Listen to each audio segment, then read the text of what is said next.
অতিরিক্ত কাজের চাপ সহ্য করতে না পেরে অনেকে কর্মস্থল পরিবর্তন করেন, অনেকে আবার পুরো চাকরি জীবনকে বিদায় জানান। তবে এবার চাকরি বা কর্মসংস্থান নয়, কাজের অসহ্য চাপের যন্ত্রণায় পুরো দুনিয়াকেই বিদায় জানিয়েছে একটি রোবট। অবিশ্বাস্য ঘটনাটি ঘটেছে দক্ষিণ কোরিয়ায়। সঙ্গীতা শাহর রিপোর্টে থাকছে বিস্তারিত। দক্ষিণ কোরিয়ার গামি সিটি কাউন্সিলে সিভিল সার্ভেন্ট হিসেবে কাজ করত রোবট সুপারভাইজার। 2023 সালের আগস্ট থেকে এটি কাজ করছিল।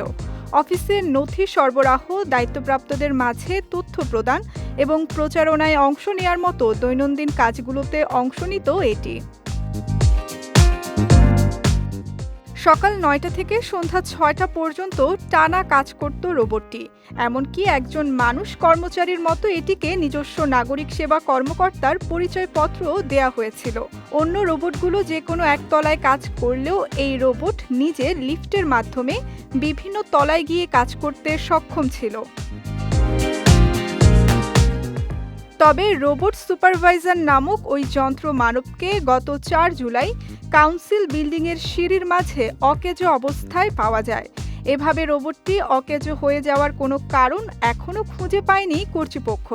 ঘটনার পর রোবটের ভাঙা ও ক্ষতিগ্রস্ত অংশগুলো তদন্তের জন্য সংগ্রহ করা হয়। তবে সিটি কাউন্সিলের আধিকারিকদের দাবি, অতিরিক্ত কাজের চাপেই নাকি নিজের জীবন শেষ করেছে রোবট।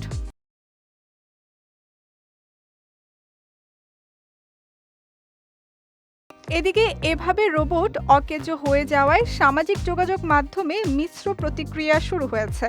সামাজিক মাধ্যমে এই ঘটনার প্রতিবাদও করছেন অনেকে। তারা প্রশ্ন তুলেছেন, অতিরিক্ত কাজের চাপেই কি এমন করলো রোবটটি? সঙ্গীতা শাহ, বিজয় টিভি নিউজ ডেস্ক।